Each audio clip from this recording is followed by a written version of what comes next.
Move the wine glass out of my way. Sorry. Hey, girl. Hey. It's empty though.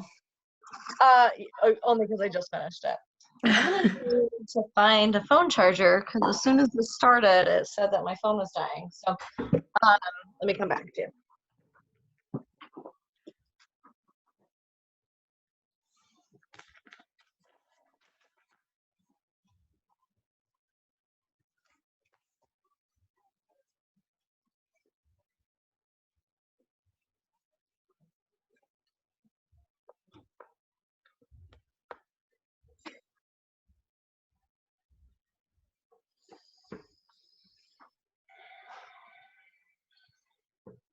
Here, is this better? There we go. Now it's a party.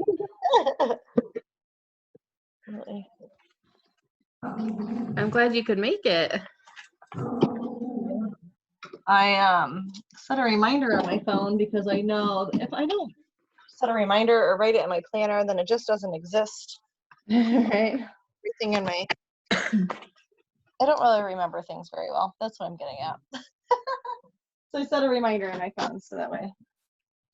I like your dream catcher. Oh my gosh. Oh, thank you. I got that one in Tulum, Mexico. From the Mayans. Like there's we went to this Mayan the Mayan ruins, and well, they're called the Tulum ruins. And then on our way back we stopped in like this very traditional village. Like it was just on the side of the road. Like it wasn't a tourist attraction. There wasn't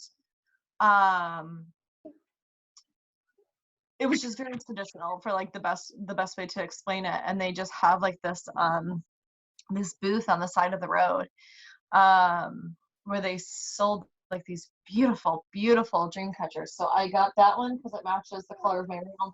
And then there's one I'm on. Hi, Andrew. Hi. And I see Parker over there too. Hi, buddy. How are you? Andrew, I've never actually seen your face.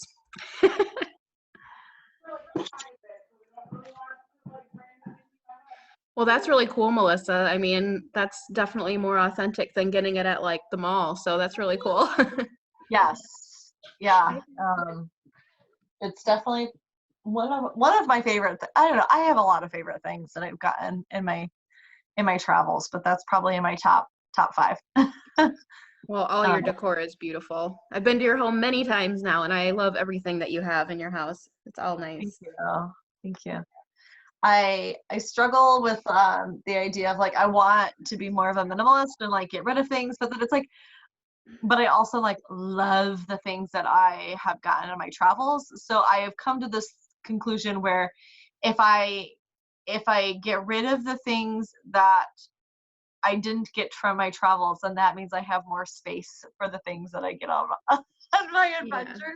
So that's my current justification for continuously buying things on my adventures. as long as I'm getting rid of the things that didn't have an adventure story behind them, then it just Well, that is minimalist. Everything you put thought into, and like everything you have, you adore. So it would only be like clutter if it was just like random knickknack stuff, you know? Yeah. And I tell you what, this pandemic has been phenomenal for my getting rid of stuffness. I have gotten rid of so many things this last month or so. It's just like, nope, I don't need this. I don't need this. I don't need this. Because when I'm in my space 24 hours a day, 7 days a week now, I'm just being more aware of like what's around and what's taking up space and what's taking up energy, versus before it's like I'd be at work all day and then I would come home and then I'm exhausted and then I'm not like being as mindful about my space. Yeah. Whereas now it's like when I'm here all the time, then it's just more, there's more time and space to be more mindful, I guess. For sure. Yeah. I love working from home. I hope this stays this way forever. Yeah, that sounds pretty nice. And with Ava getting to be there with you too, I'm sure that's nice. We love it. She is totally flourishing. She is doing so phenomenal. Like, she's loving homeschooling.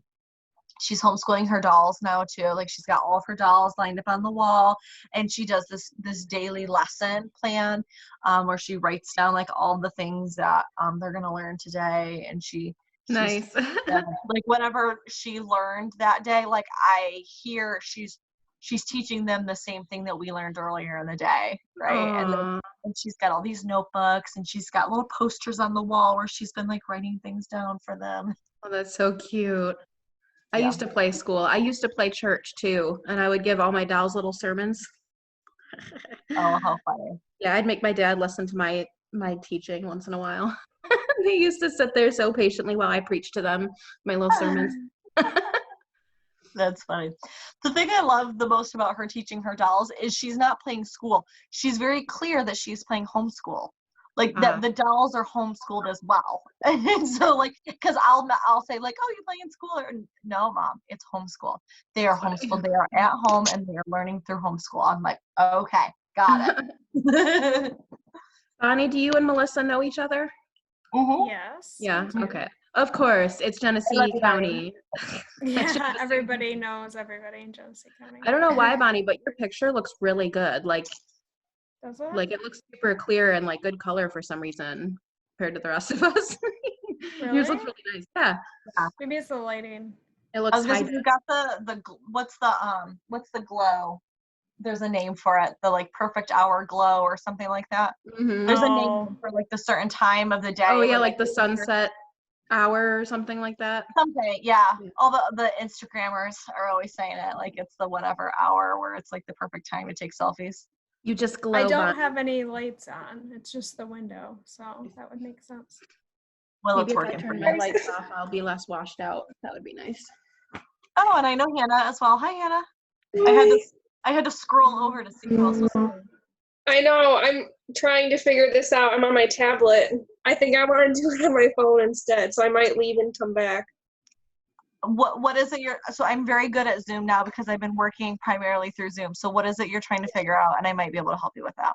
Well, I'm using our tablet we typically use for Quora. It's an Amazon Fire, an Amazon Fire tablet, but I think I'm going to use my phone. It's just basically it's weird to navigate compared to the phone one. Gotcha. Hi, Casey. All right, I'll be back. I told Andrew that was the first time I've ever actually seen like his face. Like, I've heard his voice and stuff, but I've never seen what he looks like. And Casey, your name looks so familiar to me, but I can't pinpoint if I've met you before. Have we met? I think maybe. I know I've seen it on Facebook, but I don't know if we've met in real life or not. Okay. Your name just looks really familiar to me, and I'm like, I don't know if it's just like through some of Kate's posts, like, maybe commenting, or maybe we have. Hey, Casey, Melissa is actually someone that I did a lot of my sign language that I got the information from as far as like resources, because She was raised with 2 deaf parents, and so ASL was actually her first language technically.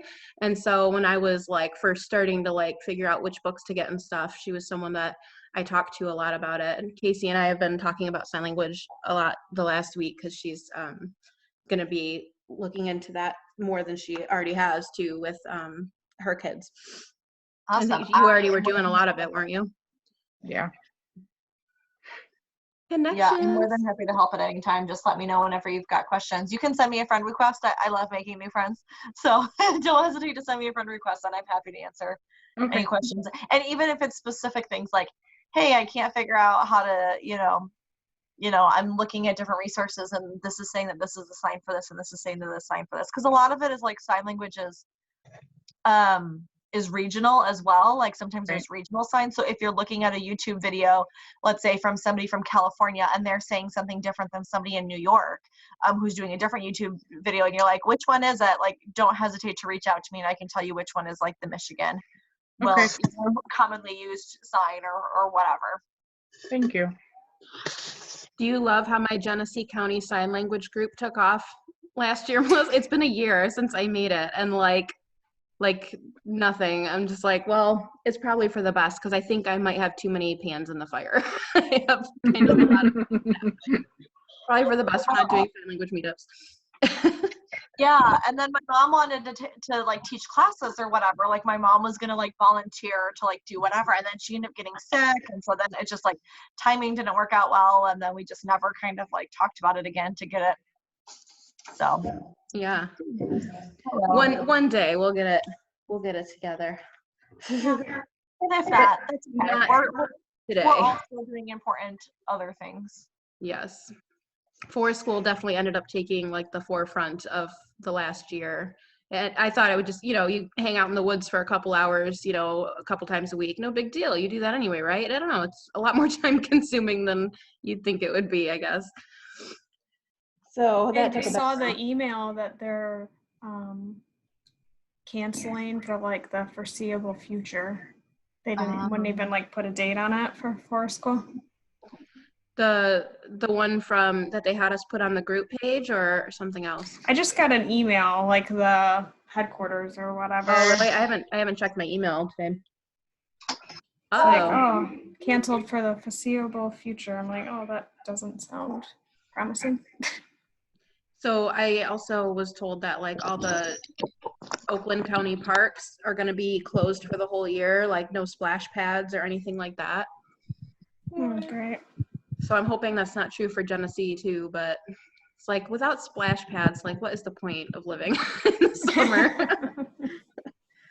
Yeah. But since we're on the topic, since most of you, that are going to be in the video are going to be the ones that typically come anyway, I wanted to know your thoughts about like when we do open up. I'm sure there'll be stipulations, and they'll probably, have you limit to like groups of 10 again and stuff like that for a while.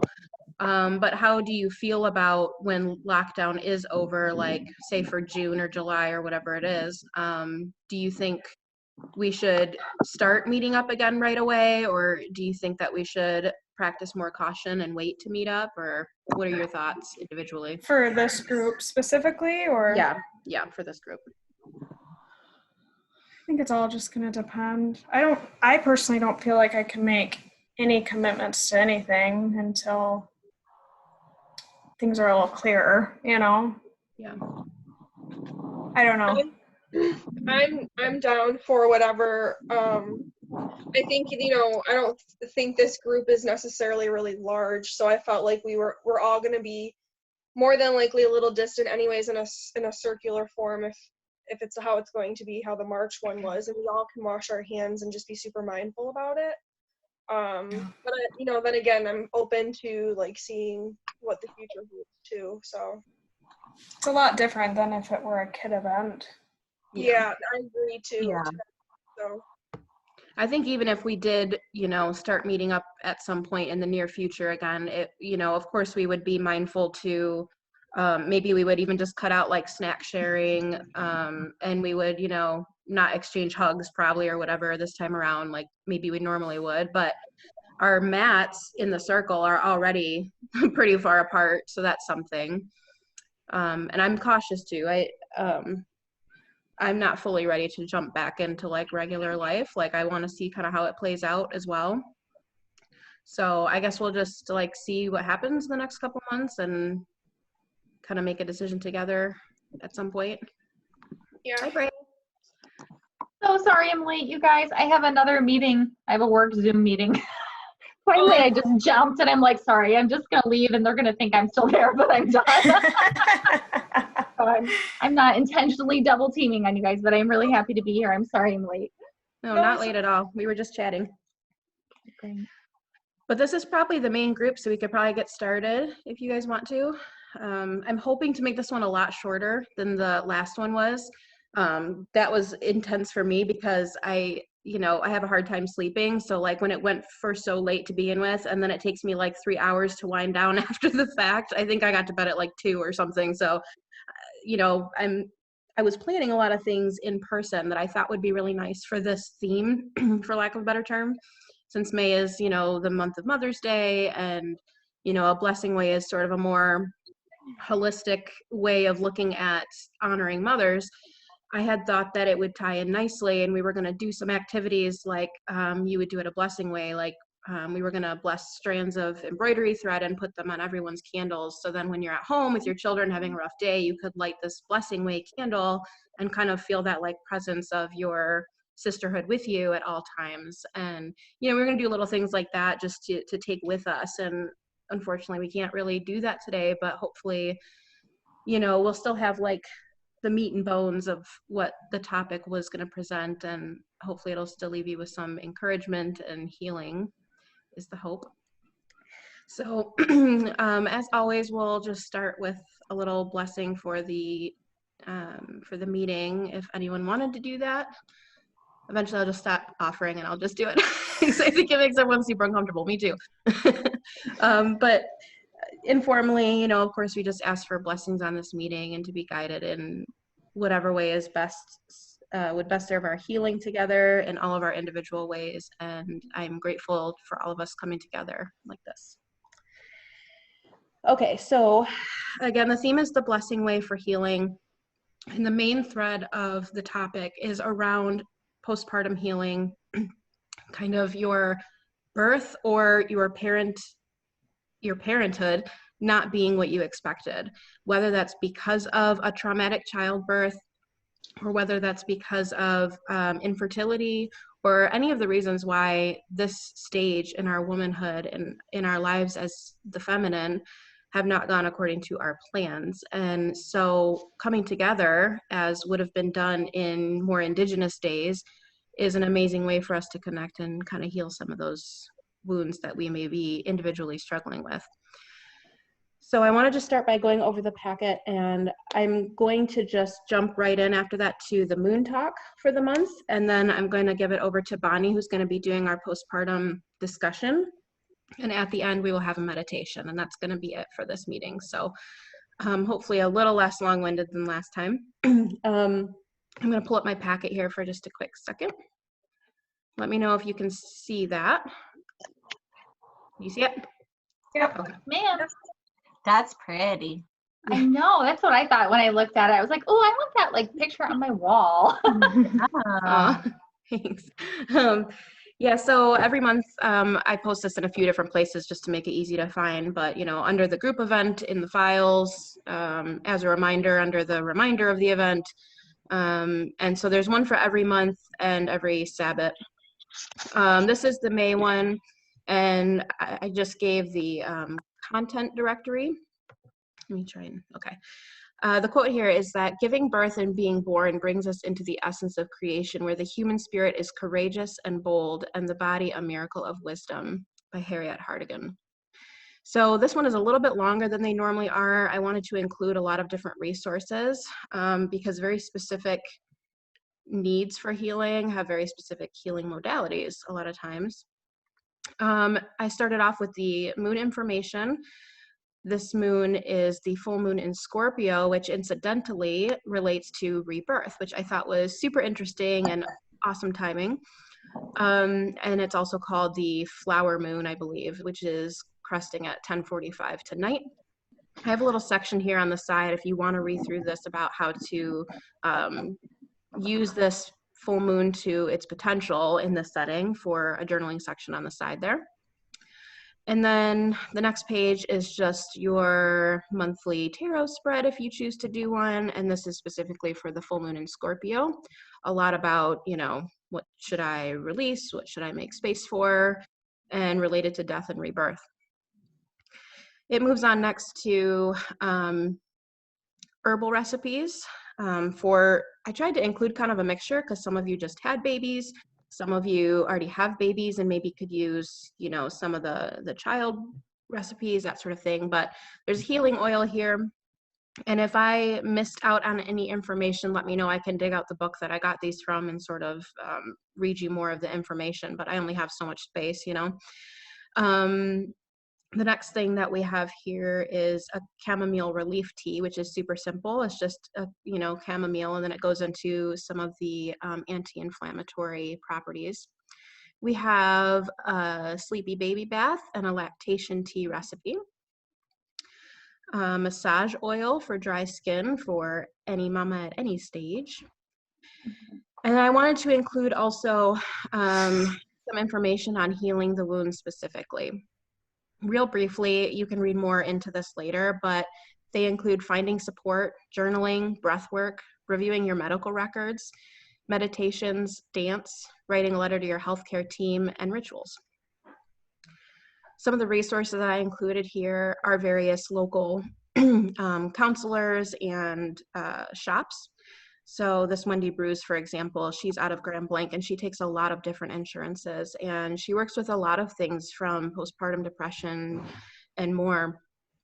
And then we have this really interesting woman that speaks on traumatic childbirth and PTSD from it. And she has a foundation and her video was very interesting to watch. And so I've made all the links in the Moon Guide clickable, which isn't a word, but there you go. If you wanted to just jump straight into the video that I referenced there. Also, there's a guided dance meditation, which is really neat.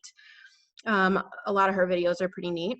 Information there on our own Bonnie and how to contact her and what some of her services are.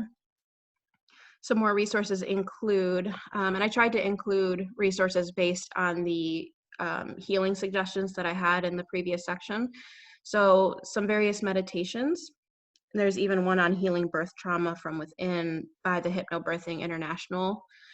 I included breath work, a beginner video by Wim Hof himself, and information on Rebecca Healy's herbal shop, which you all know of.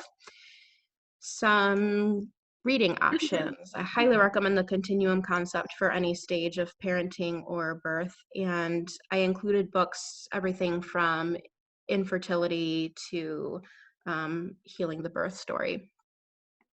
I also included a release ritual. And this one can apply to a lot of different things, but this can really be healing for a situation that didn't go as you planned. So if that suits you, you can find that there. And some coloring pages just for fun, because why not? Ooh, that one's pretty. Yeah, I like that one a lot. I included a couple poems. I'm a poem sucker, so I really like this one called Torn by Jen Hannah. It goes like this. Ripped open, torn apart, trying to find the shattered pieces of body and heart. Scared child, wounded woman, wanting to reclaim the strength of my soul within. On the journey, in the process, needing to extend to myself gentleness and grace. Because in my healing, I am whole. In my healing, I am whole. In my healing, I am held till I can be the one to hold. Then my wound has turned to gold. I am healing, I am whole. And at the end, I always include a section for notes for if you print this off, especially for when we're in person, and you can kind of make notes for, you know, if we pass around an oracle card or if there's a resource mentioned that you want to check out. So that is the packet for this month. And I'm going to go ahead and pass this over to Hannah to go over the full moon for this month. So this month I'm basically going to just be reading what Catherine has already put into the guidebook. But the full moon in Scorpio does signify rebirth, as she mentioned. And it says, whilst the days before and after a full moon are generally an emotional charged time, this one will be particularly intense and profoundly transformative. You may have found yourself or people around you to be anxious, impatient, emotional, or unsettled. Perhaps you experience disrupted sleep patterns, vivid dreams, or physical fatigue. This sign of Scorpio represents death, rebirth, and unconditional love, and is known for depth and mystery. We are therefore inspired to dive deep beneath the surface and find renewal by bringing subconscious patterns and behaviors into light. This month is an invitation to peel back all layers and create an opportunity to cleanse, let go, and start new. And as if that would not be enough already, the Scorpio full moon is said to have an impact on relationships. As we cleanse and start anew, some relationships may be left behind while others might evolve and transform through clearing out and letting go of old patterns that may have played out.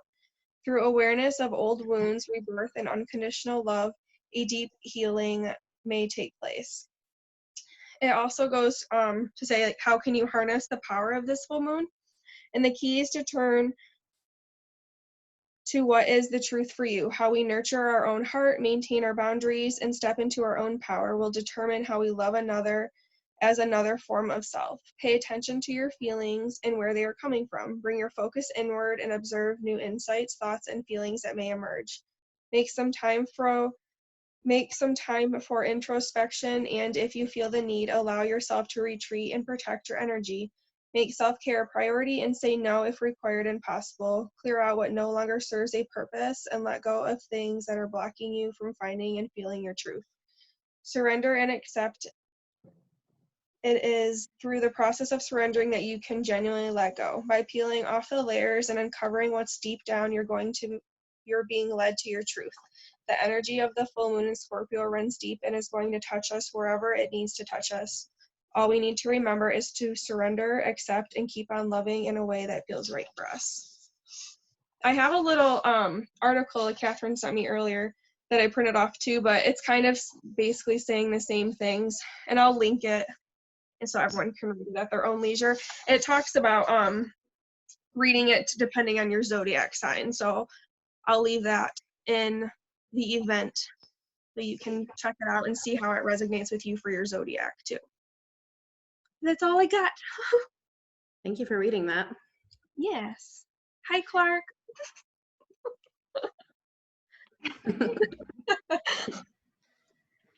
He's not a woman, but he's fixed, so it's okay. I think furry friends are exempt. Yes. They get a pass. So yeah, thank you for reading that. I love how it ended up being about rebirth. I swear I didn't even plan that in advance. It's just what the theme I picked was, and then when I did research for the packet on about the moon for the month, I was like, oh, well, that's pretty awesome. So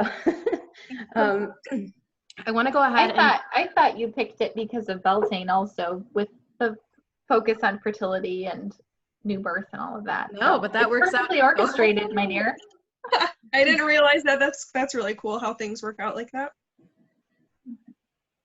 I'm going to go ahead and get the birth trauma discussion started, and obviously interchange birth trauma for whatever your situation is. That was what was rolling off the tongue at the moment. It's what I had written down. But for me, this is, as much of a topic that is important to me as the last month's was.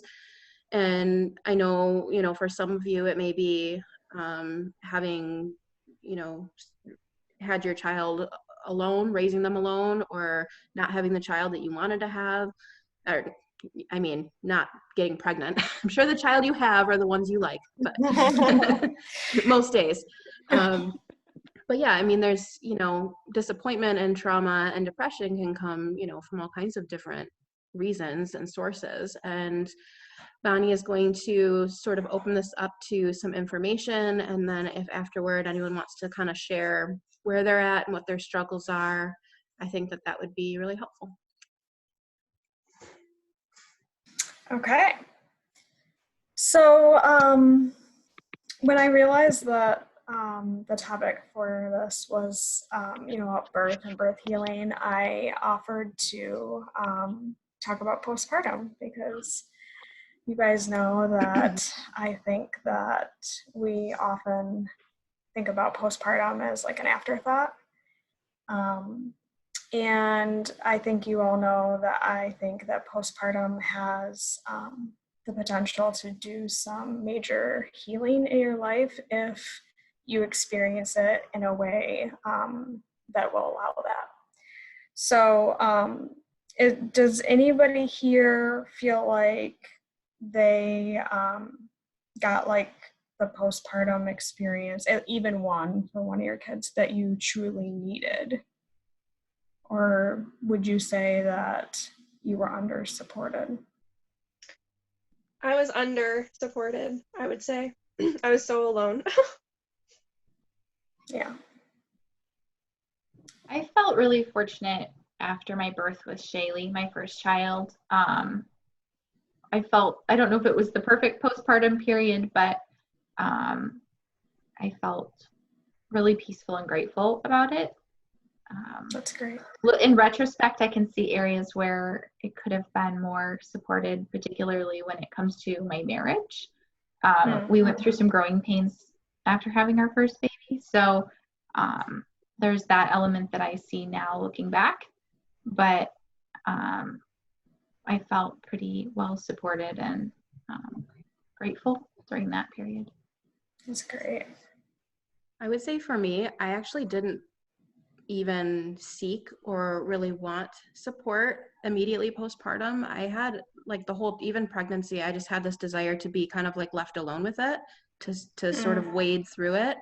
And it's now that I feel unsupported. Like now I'm ready to have assistance, and I wouldn't say I did any active like pushing anyone away. It would just sort of worked out that like I didn't have a ton of offers of support because I didn't really want them anyway. But like now I would love to have some more support, and I don't feel like I really have anyone around me that's able to help me really, like with my mom living so far away and both my parents are super sick all the time. And my mother-in-law is, she's helpful to a certain extent, but the things like what you really need, like those are the things that I need now, even more so than when she was a newborn. Yeah, for sure. For sure. Like a break. Yeah. Well, you know that I say, postpartum is forever, because the reality is that the word postpartum means, after you've given birth. And that birth could look like a lot of things, but I think that having an immediate postpartum experience that is supported in a way that allows you to heal anything that may have happened before that really gives you a great foundation and landing point for starting your motherhood journey. Did you see that? Did that pop up on your screen too, Kate? No, it said something about... It says we no longer have a time limit, so it's not going to shut us off at the 40-minute mark. Okay. So I just wanted to, Brea, can I ask you this? Do you feel like that having that pretty well supported postpartum experience helped with healing anything that didn't go ideally in your pregnancy or birth? It's so interesting, and I wonder, it's like the chicken before the egg kind of a question for me, because I wonder if my postpartum experience with Shaylee was so different because my birth with her was so different. In my birthing experience with Shaylee, I felt so empowered and so like the goddess of the world, and it just was this very, very empowering and connecting experience. And my birth with Lyra, from an outside perspective, probably wasn't dramatically different, but from an internal perspective, felt really disempowering and also disconnected. And so I honestly, when I was saying that, I think that the postpartum experience probably was very much related to my birthing experience. The external support was quite similar. I had another kid, so that makes it more intense. But I think my external support was actually pretty similar, and my own internal landscape was very different. And that's what made the biggest difference. Yeah. There's so many variables, right, that go into this, especially as you continue adding kids into the mix. That's great to hear, though, honestly, that your external support was just as good the second time around, because I think a lot of us find that as you add kids in, your support decreases, you know, it's like, oh, and I think it did. I lived further from a lot of our friends. We had just moved, and so I had less, but it wasn't like this dramatic contrast of like, oh, I had all this help and then nobody was there. It was a moderate shift. Yeah. And I had less support, but it was more, I think, inside of me that felt a little less empowered, and that made it better. Right. Totally. Yeah, in my my online program, we do, there's a lot of talk about, like, you know, preparing for birth, because, you know, you can do a lot of preparing for one or the other, but if you don't prepare for both, you're really setting yourself up to just not be as educated and have one affect the other a lot more. But what I really wanted to just kind of focus on, since we all have had a postpartum experience, is thinking about it as, like I said, the potential for healing. So we are like one of the only countries, right, that's developed that doesn't have you know, good paid maternity leave. We know that in our culture, we just don't have very good cultural traditions around the postpartum. Whereas, you know, if you look at intact cultures around the world, there's just so much emphasis put on supporting mom, because they realize that that affects her health for the rest of her life, and specifically menopause.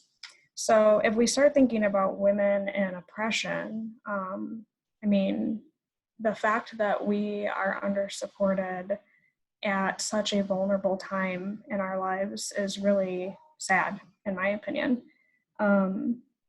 We are, you know, raising the next generation and finding ourselves isolated, under-supported, dealing with postpartum mental health issues. I mean, you name it. I think, you know, for us, we don't think about, you know, the actual word meaning of postpartum meaning to afterbirth, like mainstream. So mainstream people, if you say postpartum, they think you're saying postpartum depression, right? Like, we don't think that, but that, what does that tell you about our culture? What does that tell you about the lack of support? So it'd be really great if we could just say, oh, we're going to reinstate, you know, the village, right? Everybody, you know, wants to just have this village back. And if we just had our support from everybody, then and went back to old ways, then we'd all be fine. But the reality is that we are moving in a direction where we're going to have even less support if we're going to continue to have global pandemics, or even if we don't, we just don't live in a way that provides support for us. So if you think about that oppression and thinking about taking back your power, I think that the best we can do is to learn how to take care of ourselves the best way. And then to apply that to what we teach our children. So I think it's important to note that the majority of our culture that is even, you know, birth conscious or postpartum conscious, still may not be totally aware of postpartum nutrition and what foods actually help you heal. So getting ourselves educated on that. So if we have another postpartum, we can be the best that we can be. our culture tends to do a lot of just saying, oh, well, I'm a mom, so I'm just tired, and not necessarily finding ways around that and pulling in support for yourself and calling off things so that you can sleep during the day. So thinking about how you can change the own culture of your family to support yourself so that you can maybe model a postpartum for your existing kids in a different way. And then thinking long term, right? So we do a lot of like gifting large amounts of money for like weddings, right? So some people are gifted $10,000 for a wedding. Imagine if you were gifted that around your child's birth. I mean, can you imagine how much more supported you would feel financially? What about, if we did away with or changed, the way that we do baby showers? What if you didn't get 8 contraptions to put your baby in, and that money was put towards a cleaning person or a postpartum doula, or money for dad to not have to go to work or partner to not have to go to work? So I just wanted to kind of put it out there that I feel like you can take your power back by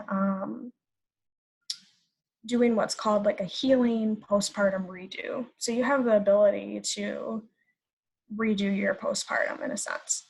So if you're not going to have another child where you can make these changes and model this for, your existing kids, what about, healing postpartum redo? So if you're thinking about your past experiences and, like, for example, I was really feeling like health-wise, I just had not been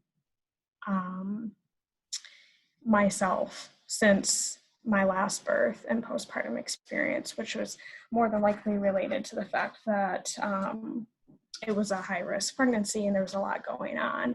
And I have been working with a coach who is helping me specifically related to pregnancy and postpartum to relook at my nutrition. And I've essentially been doing like a postpartum redo when it comes to nutrition and sleep. So I've been prioritizing my sleep. I usually get 10 hours of sleep a night right now. And I'm making that a priority. I'm doing certain things to ensure that I'm putting those needs first. So if we don't get the right nutrition and then we don't get the right sleep, that's what affects our hormones. So you have the ability to backtrack and to redo these things to put yourself in a better position going forward, if that makes sense. Maybe that doesn't resonate with you. Maybe you just feel like you have like emotional things that are need to be dealt with. Okay, so maybe you tell yourself, I'm going to take some time and I'm really going to slow my life down. I'm going to cancel some things and I'm going to really work on this emotional issue or trauma or whatever it may be. And maybe you call in support of a therapist, or maybe you just dedicate that time to journaling and doing all of the things that are basically in the guidebook.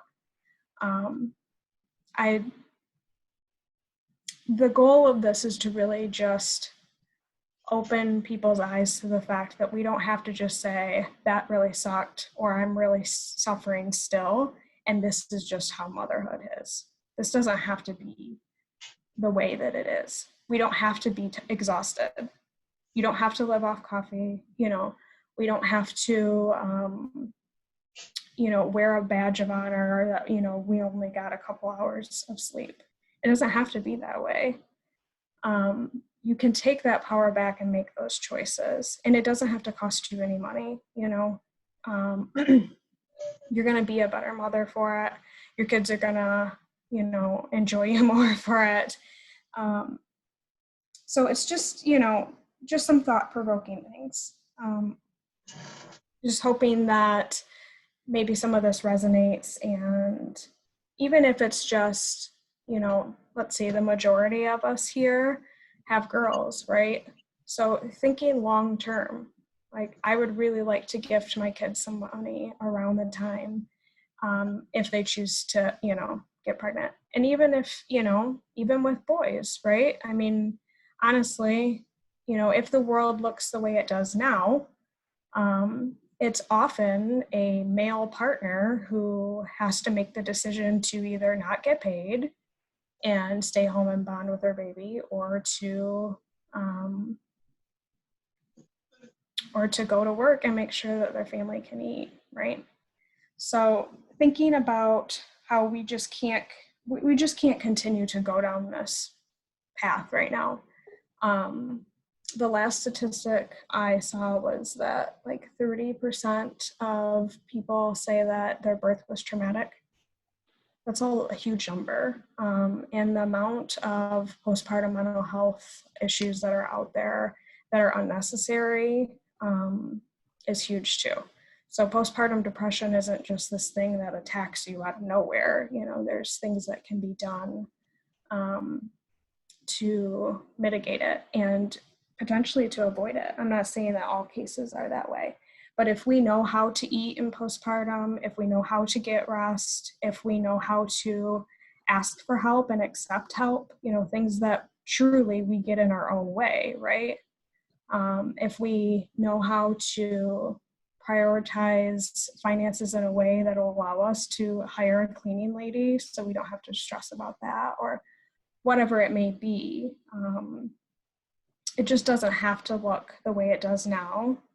And I just don't think that it can continue to go that way, honestly. So if we're thinking the next generation and what we want for their postpartum, I think some things need to change. And honestly, we're the only ones that really care about that. We can't rely on our government or anybody else. So just some thought-provoking things to think about how you could potentially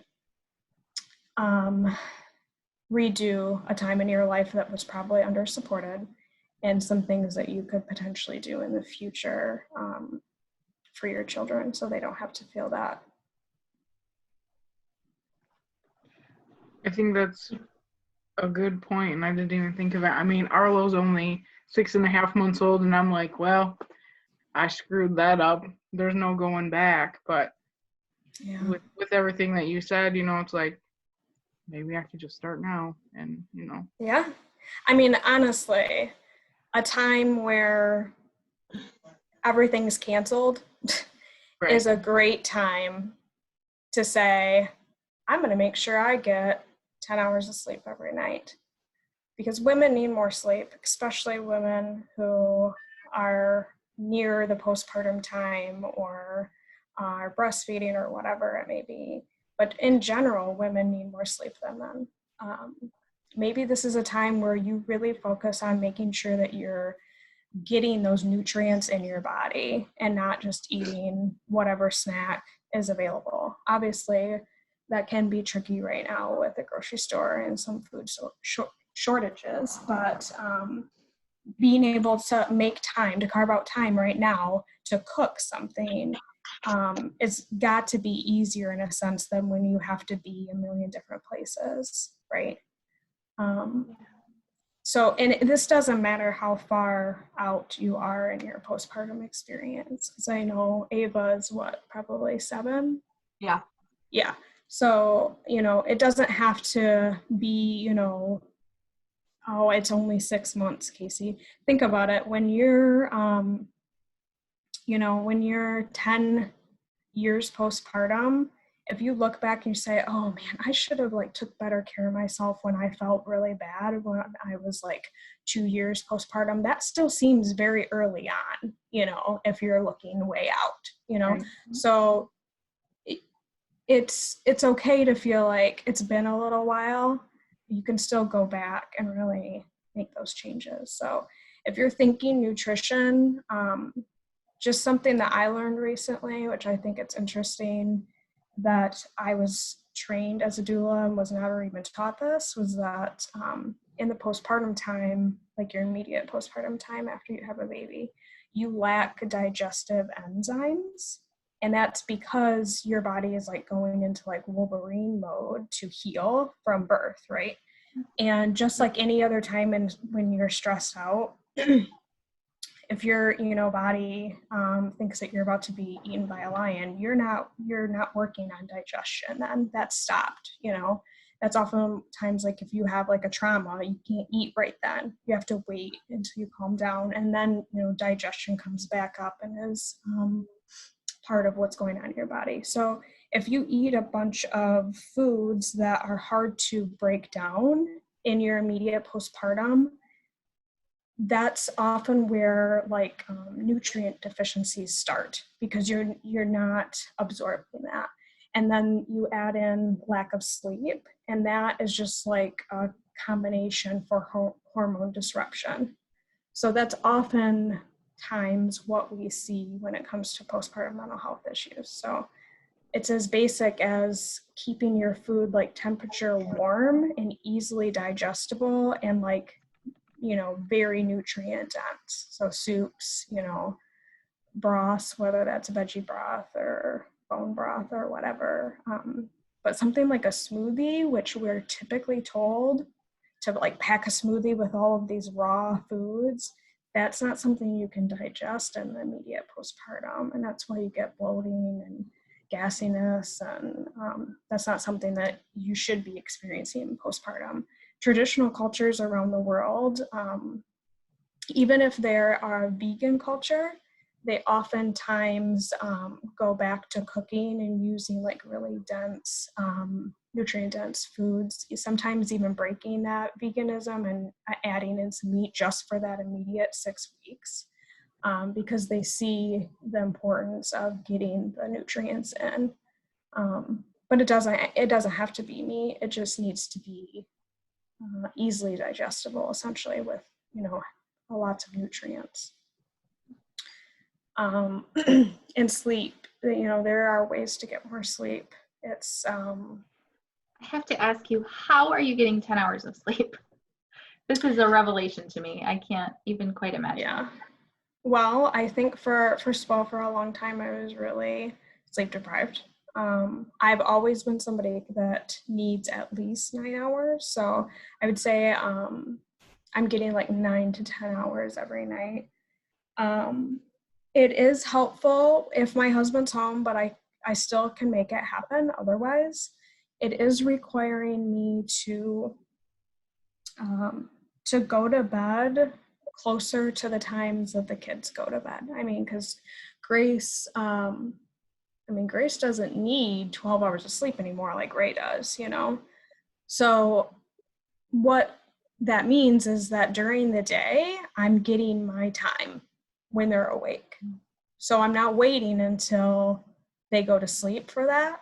So even, Donnie's off work and it's like, let's watch this on Netflix. I'm like, okay, but I have to be in bed by a certain amount of time, because I know that if I don't get this physical healing done through nutrition and sleep, that's what I identified I needed. If I don't do this now, when am I going to do it? Yeah. And I want to feel good every day, and I want to have energy, and I can tell the difference dramatically between the days that I am sleep deprived, and then you're more likely to eat crappy, right?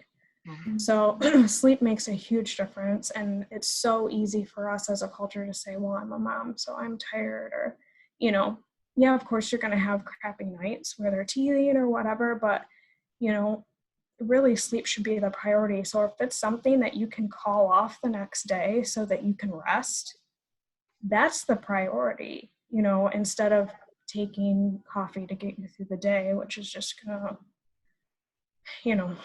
create a vicious cycle. So this, this doesn't have to be forever, right? This is a time period where I'm kind of like getting myself back on track. So I'm eating lots of soups, I'm doing a lot of sleeping, and then kind of re-entering in more like raw foods as based on how I feel. So that's what's working for me. But yeah, the sleep thing, it really does go back to getting my personal alone time or whatever needs met during the day instead of waiting for that at night. Makes sense.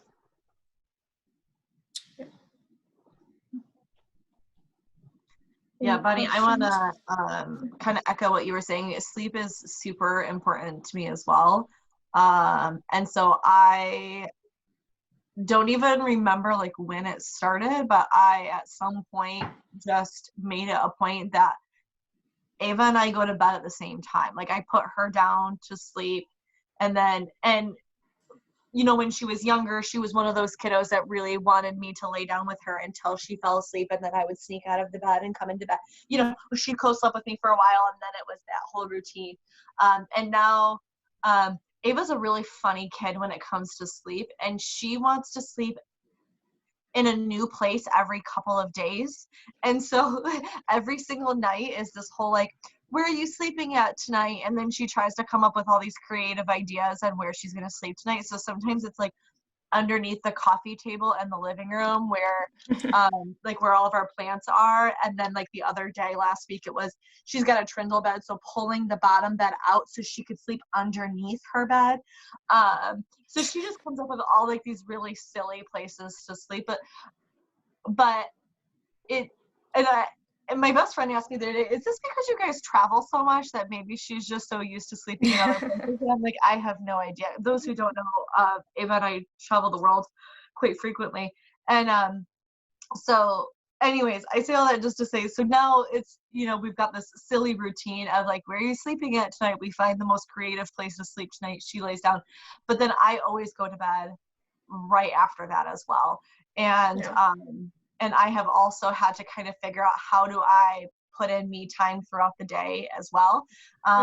Because for me, it's not efficient to wait till she goes to bed to do things in order to get me time to go to bed, because to me, the me time is sleeping. And so that has also worked for me as well, is just going to bed the same time she goes to bed, even if that means that I don't get to watch whatever or do whatever. Or sometimes it means that my laundry got piled up for a week, you know, and I'm just now doing it. But if I can be more well rested and be more present with her, when I feel like I'm more present with her when I've been able to sleep, you know, a good amount of time. And so then our time together is more quality time, versus if I'm exhausted and then she wants to play and I'm like, I just don't want to play. I just, you know, I'm too tired. Or, and I love coffee, but I'll have like my coffee crashes, you know what I mean? And then it's just like, so that, I mean, it's one thing to drink coffee because you like it, but it's another to like get no sleep because you stayed up and then your kid was up all the time, and then you use coffee to get you through the day instead of canceling something and taking a nap or even laying down. You know, like if you find that you like absolutely cannot sleep, you know, laying down is better than drinking a bunch of caffeine to try to get you through the day. But yeah, I mean, it definitely requires that you are getting your needs met during the day for whatever it is that you would do while they were asleep, because it's not sustainable in any way to not have any time away from your kids. So how would you recommend applying that to someone like maybe like Casey's situation, where probably with 3 kids of 3 different ages, they probably all go to bed at different times? Like I think the boys probably go to bed before Arlo even, and then you're kind of up with Arlo. So like if she's up late because the baby's up late, which I think is pretty normal, like how would you apply getting more sleep in that situation, do you think? Yeah, so the other piece of it is that there are days that I will stay in bed and the kids know what they're allowed to do and what they're allowed to eat while I stay in bed in the morning. And I try to save that for when it's like when Donnie's not here and I really do need more sleep, instead of staying up super late and then just letting them do whatever, you know, in the morning. Try to save that for when it's really needed. But they know that if I still need to get some sleep in the morning, that there are certain snacks that are available until I get up to make breakfast. And there's certain activities that are available And obviously that depends on, your kid's age and how many kids you have. But I will not lie and say that I don't use screen time to get my needs met. And we all feel differently about this, but I'm at the point right now. I mean, I have felt differently about screen time at every stage in my parenting, but at this point right now, it is appropriate, in my opinion, for me to have the tablet that only has PBS on it to be used in the morning if I need more sleep, because that is going to make me a better mother because I got more sleep, versus trying to limit all screen time all the time. And it's just not the world that we live in right now.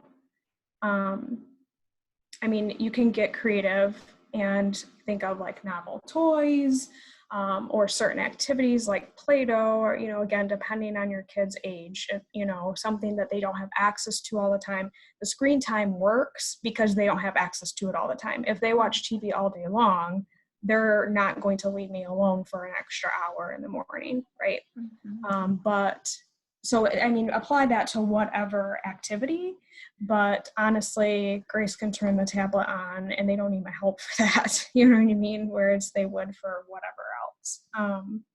And at this point, that is not necessarily something that I want to continue to do, but before, COVID and everything, I caught up on sleep on the weekend, and that required a conversation with my husband. Like, has to happen this way. You know what I mean?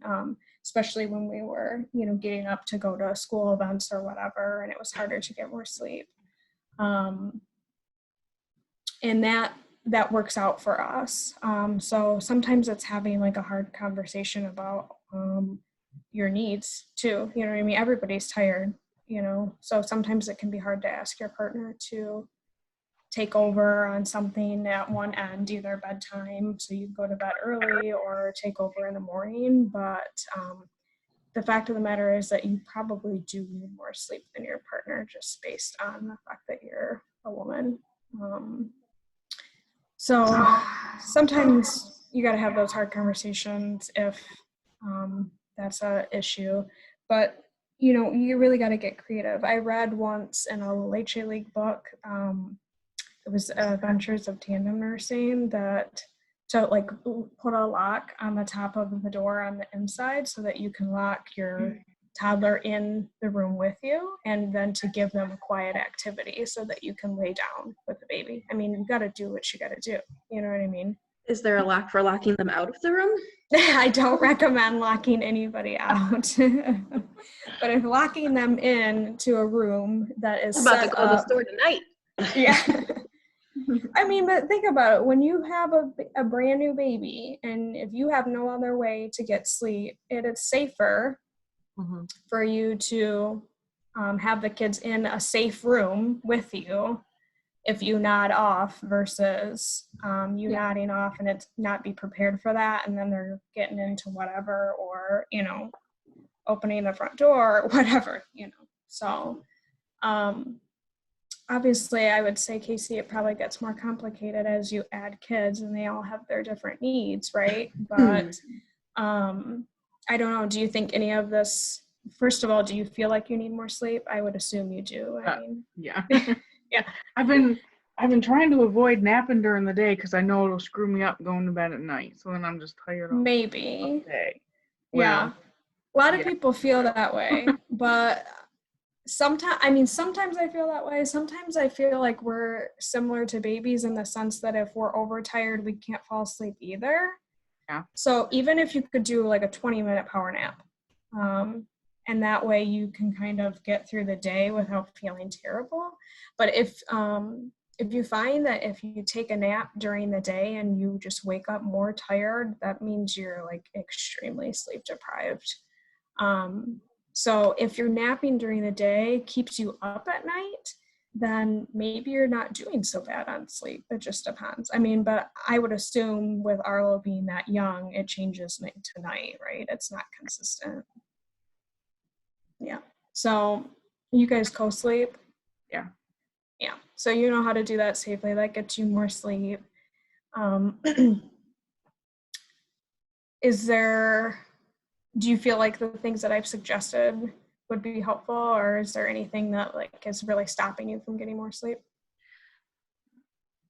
I mean, I pretty much do everything you said. The kids, I mean, Parker's 7 and Grayson acts like he's 7, so Yeah. they do. Sometimes you have to just like let them, Yeah, they've. And think about it. Like when we were kids, Saturday mornings, like used to. I mean, maybe not all of you, but that amount, that little bit of time where you'd watch cartoons and make your own cereal or whatever, like you may not have been eating the best or watching the best things, but there is skills that you're learning as well in that.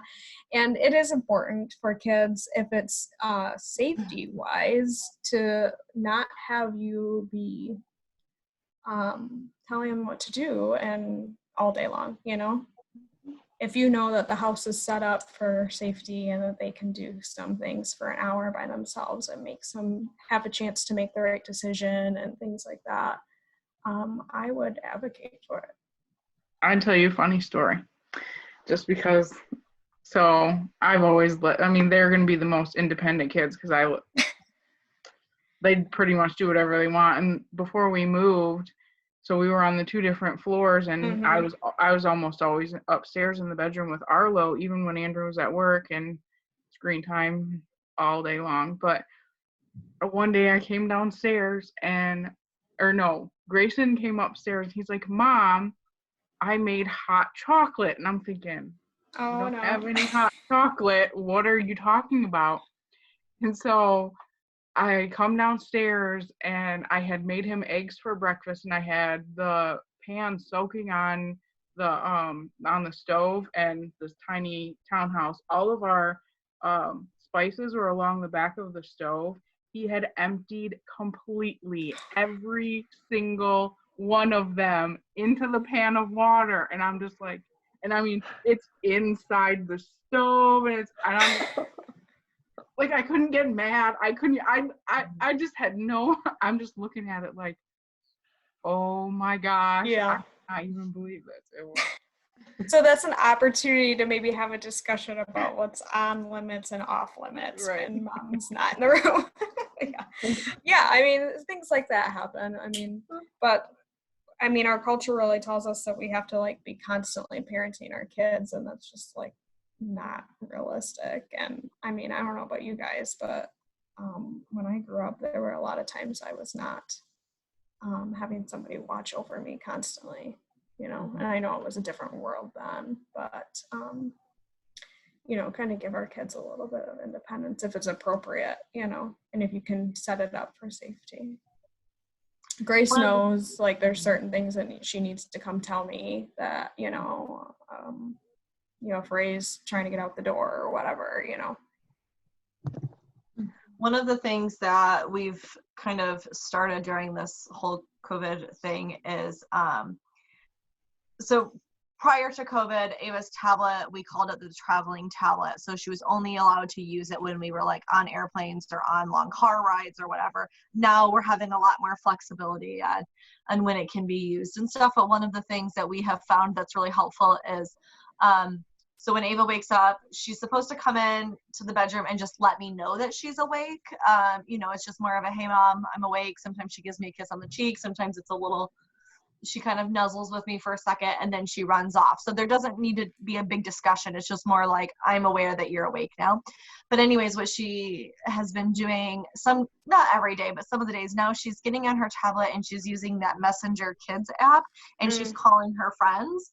And then especially her friend Riley, like her and her friend Riley are talking to each other and they're playing games on this Messenger's Kid app. And I think that it's really important for our kiddos to stay in touch with their friends right now, especially for kiddos who are so used to, like my child is, a public school kiddo. And so she's so used to seeing her friends 5 days a week. And then all of a sudden that was ripped from her. And I think that it's,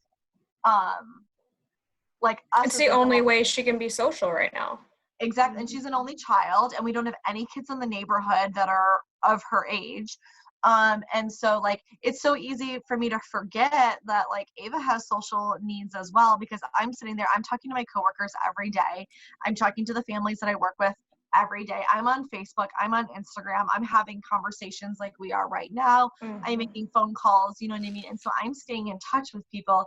And I think it's so easy to forget that like these children, like their social lives were ripped from them, whether they were in public school or even like homeschooling kids who are so used to having all those like play dates and going to 4-Mar and going to the planetarium and going to the children's museum. Like, so even if they are an only child, a homeschool kiddo, they were still having a whole lot more socialization than they're having now. And I think it's so easy for us to forget that like, oh crap, like if we're not like paying attention to it, then our kids have gone from like having a social life to having nothing except for their parents and maybe their siblings.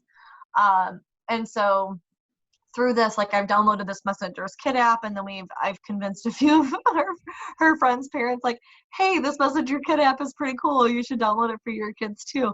And so Ava knows that like you said, Bonnie, we also have a snack drawer like in the fridge, and then like a snack drawer in the pantry that it's like, these are healthy snacks that you have, like you don't have to ask to have these snacks. You know what I mean? Like you can go and have these snacks anytime. There's no rules on them.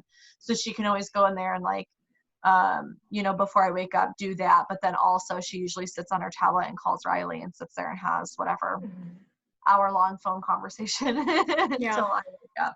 And so it's a win-win-win for everybody, right? Like Ava's ecstatic that she gets to hang out with Riley for some time, and I'm ecstatic because I get to sleep. So yeah, I mean, the reality is that's where our, you know, world is going right now, is technology. And if we choose to completely avoid that for our kids, I mean, unfortunately, they're going to need to have those skills to some extent. You know, I'm not saying that, you know, 24/7 unmonitored, you know, screen time is ideal. I'm just saying that, you know, get creative with it too. Like the other thing is I downloaded some audiobooks on that Hoopla app, you know, so they can listen to those as well. I actually told her the other day, I said, listen to one audiobook before you turn PBS Kids on, you know, or just whatever. You know, even there's so many educational games and things like that, that if you limit it, it tends to be able to get their, you know, them focused on it enough for you to do what you need to do, whether that's sleep or use that during the day to get your, you know, time that you need during the day. It doesn't have to be a forever thing, but if you are a better parent at the end of the day, I think that some screen time is worth it, in my opinion. So I agree. Yeah, so I mean, so Brea, does that make sense when you asked how I'm getting that much sleep? Yes. I know I need to go to bed earlier.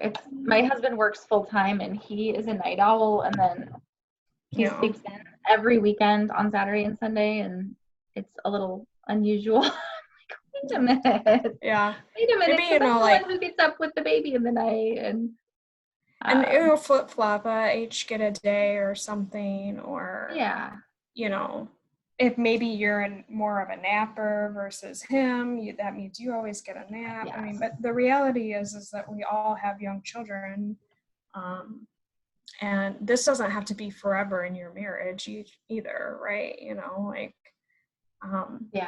so there will be a time where you can both get the sleep you need at night, and you won't have to like barter for that. Yes. Yeah. No, it makes sense. I know I need to get to bed earlier and prioritize. I'm still like, this is just a weird time. I'm still working part-time and my husband's working full-time, and there's no me time except for when they're sleeping, because I come up with all the creative things during the day so I can get my work done while they're keeping, you know, happy. Right, because you got to work. Yeah. I mean, there's I would say, you know, with this time, I'm willing to be a little bit more flexible on my rules, because we are going through something that we aren't typically dealing with. You know what I mean? And I know, and I remind myself that when I start to feel guilty about screen time, I remind myself that, okay, today was raining and they'll be outside more tomorrow, or, soon this will not be our normal forever, hopefully, and we can make some adjustments and things like that. But I can either make myself crazy, or I can give some screen time and get more sleep and be able to parent better, in my opinion. So. I know for me too, Cassie, I think of you and what you said about you already screwed it up with Arlo in the postpartum period. And what Bonnie said, I think is so true. And Melissa, like, Lyra's 2, and I still have already kind of thought, like, gosh, I didn't have the type of postpartum I wanted with her. So I'm starting now. She's 2, right? It's never too late. Especially for me, it was just the being present and also giving myself some grace. And so I was thinking about that. Like, sometimes it's prioritizing your own needs. It's prioritizing your sleep. It's prioritizing your nutrition. And when you can't, or when you don't, not beating yourself up about it. Like, I'm terrible about beating myself up. Yeah. I'm like, oh my God, I stayed up too late again. Like, oh my gosh. Yeah. Well, and I think that soup and like, so for me, it's okay. We are going through an unusual, unprecedented time. And if I desperately needed to stay up until 11 reading my novel, and I did, and now I'm tired, like, I'm just going to not beat myself up about that. Yeah. Right? And maybe this isn't the time that you dedicate to focus on redoing your postpartum, whatever, you know what I mean? Maybe it's when things go back to normal and you have more childcare, you know what I mean? And you're able to, like, really dedicate that time to whatever aspect it is that you need healing from your postpartum or births or whatever.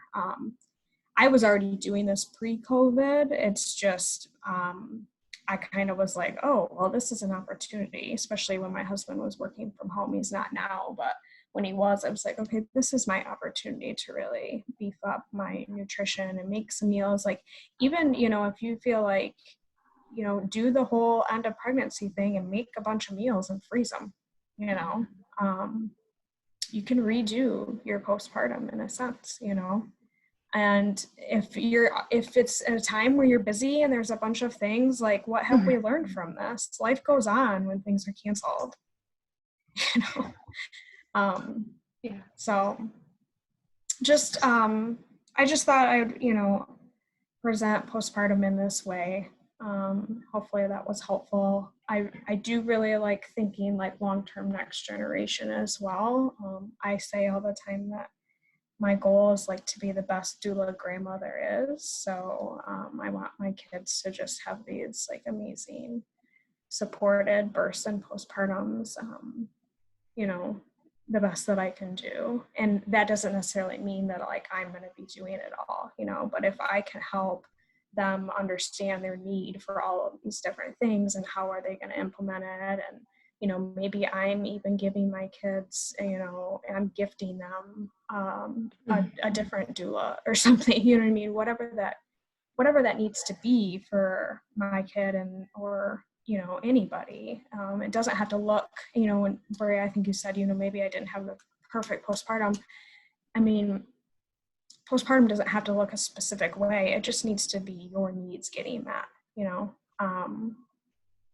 and prioritizing that and really looking at how overall as a culture we're being oppressed and using that as like extra motivation to be like, no, I am going to take care of myself and I'm going to be the best me, and I'm going to show my kids how to be taken care of too and how to take care of themselves as well, and kind of changing that for your family traditions when it comes to birth and postpartum and things like that. So just some thoughts to think about. Thanks, Bonnie. Yeah. Thank you. Before we move on to the meditation, would anyone like to share anything in particular about their birth experience, their postpartum experience, or lack thereof, etc.? Anybody? I was thinking when you were talking, Bonnie, about something you said about, what's next they were allowed to have and all of that. And it made me think of my week this week, actually. I will say I've tried morning baskets too, like instead of screen time, and oh my goodness, but did that not just blow up in my face every time? It was the worst. Like, I have no doubt it works amazingly for some super chill kids, but it just was so headache for mine. And I bought all the things, like big thing full of buttons all over the floor. I mean, I don't even know what I was thinking, but anyway, that wasn't my story.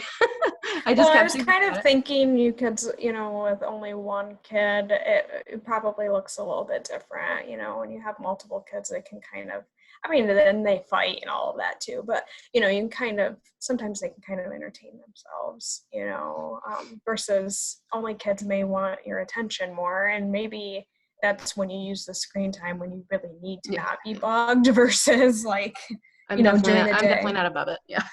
Yeah. Who I was thinking of was, so I have like major insomnia, which I've had for, I don't know, since probably before I was 20. And it's just like a consistent battle for me. And my husband gets up really, really early, and he always has. He's just an early riser, which coincidentally, so does Lorelai. And the routine is that, like, she gets up, you know, whatever time, and he's already up, and he hangs out with her until he leaves for work. So he comes and sort of like lets me know he's leaving, and then I get up with her at 8 at the least, you know, if I'm not already up. And this week we were out of town up north, and he went home after the weekend, and so we were up there separate to stay up there a couple extra days. And it occurred to me, like, oh crap, nobody's gonna be up with her in the morning except me. So and so like I gave her like the speech, like we worked it out. I told her, when you wake up, you can come into mama's bed and I'll have a snack for you and your tablet with headphones, and mommy's gonna stay in bed and you can stay next to me and play. So like I had, you know, her tablet and her headphones, and she just watches like her show or plays her game or whatever. And I like laid out like, you know, 18 people's worth of snacks and drinks. And of course I gave her like the crunchiest, loudest snack ever. You know, the second night I tried giving her, that was like 5:30 in the morning or something. I'm just like, oh my gosh. And then the second night I gave her something slightly quieter, like a banana and raisins or something. But it was just such a trip, because I'm just like, you know, even less sleep than I normally get. Like by the second day, I was so out of sorts, and I was like just so upset all day. And she was upset because I was upset. And I'm just like, oh my goodness, like this is why I told Justin, I'm like, never again. Like, you are the morning guy. You know, I can't do this. If you find yourself like having that rage, I don't know. I mean, I definitely would get this when Ray was young, because I was, you know, just like jumped into, oh, I'm going to be the best stay-at-home mom ever, because I worked with, when Grace went to, after Grace was born, I went back to work. So after Ray was born was like my first like full stay-at-home mom thing, and I was just like gonna kill it, right? And I was just killing myself, but and found that that rage is really linked to lack of sleep, and like the combination of lack of sleep and lack of nutrients. It really always goes back to nutrients and sleep, because you just have to remember that it's not just something normal in postpartum to be angry and to be depressed or whatever, you know what I mean? Even if it's 2 years postpartum, like that obviously was very connected to the lack of sleep for you. But we can get ourselves all worked up about, oh, it's the hormones or whatever. But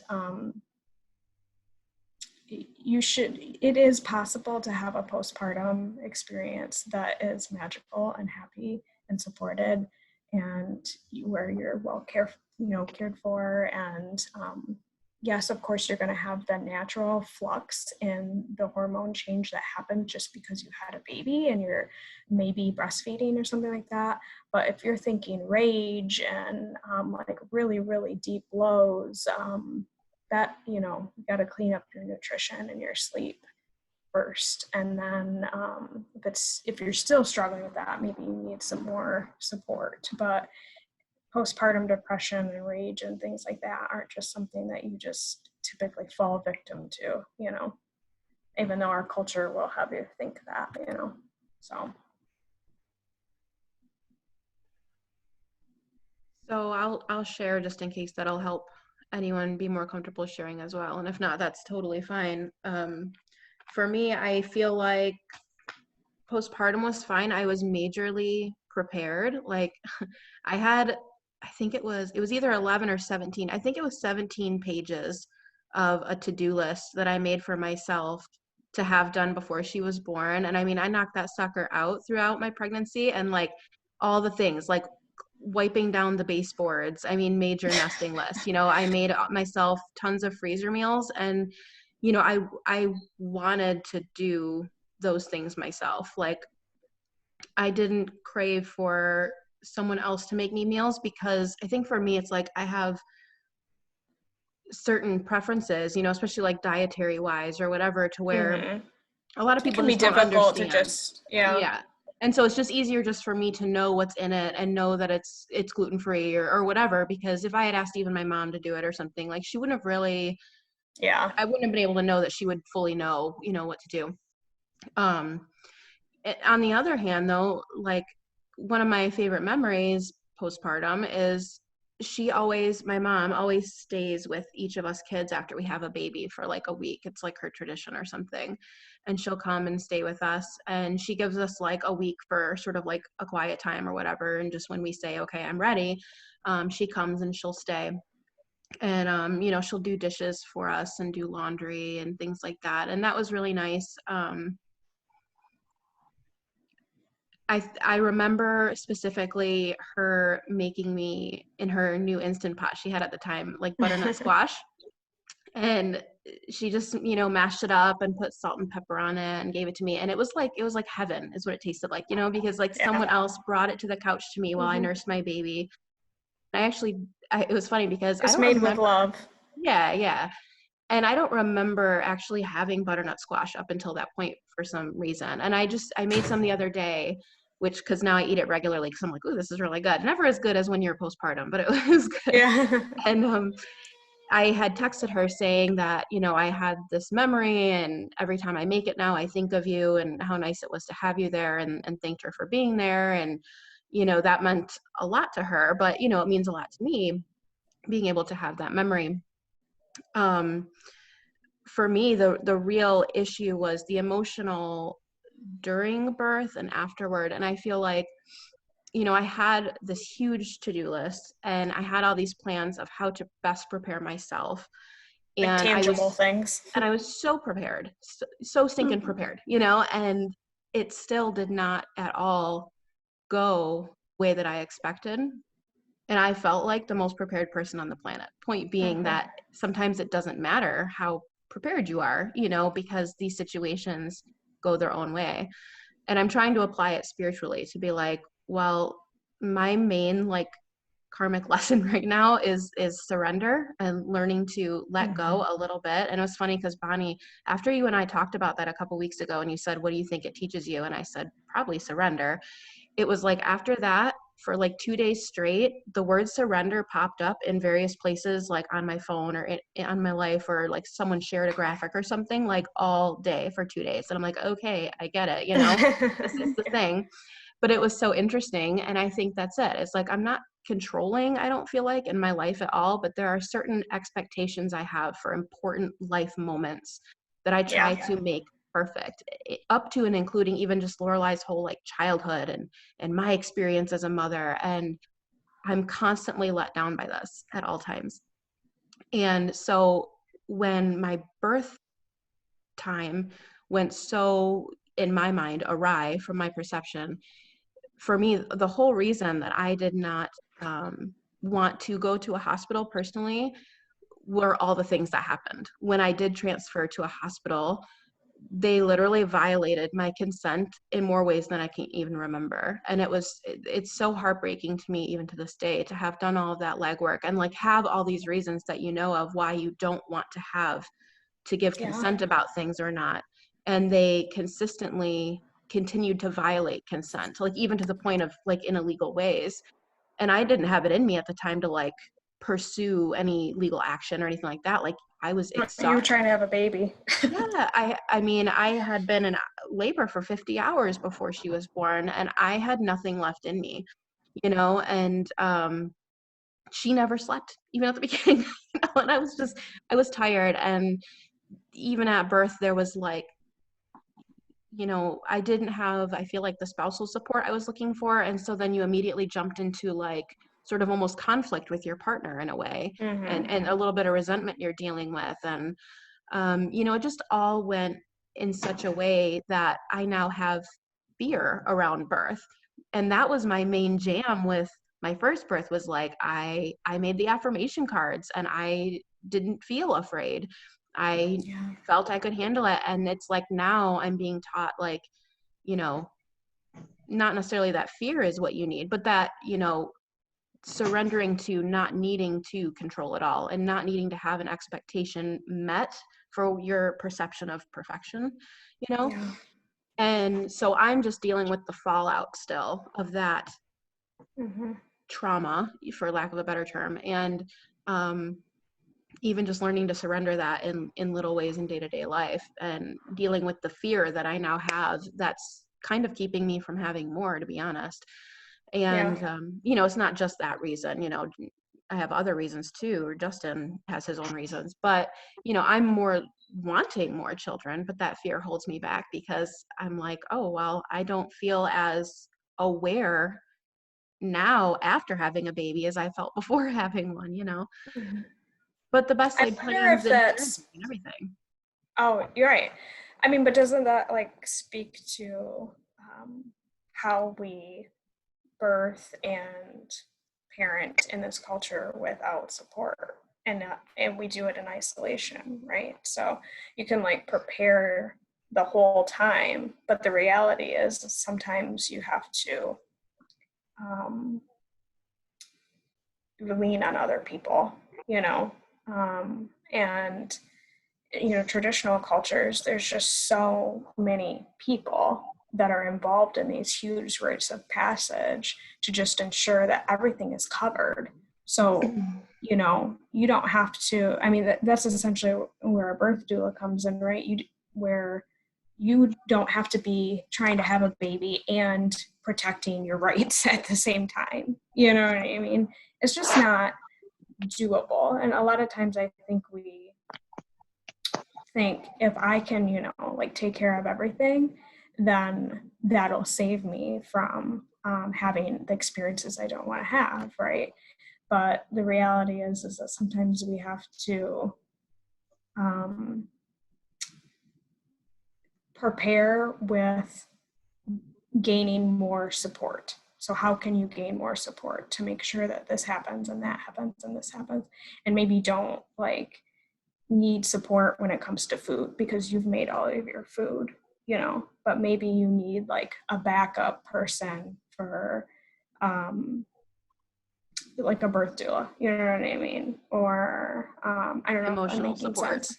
Yes, right. So like your mom wasn't able to give you emotional support for that week, and oftentimes that's what it is, right? Family comes in, maybe they can do the dishes, but they can't necessarily always be objective either, so maybe a doula or a therapist or whatever can help you be objective and deal with things emotionally. There's so many pieces to this that's why traditionally there were so many people involved in these huge rites of passage, because there are so many needs for one person, for you.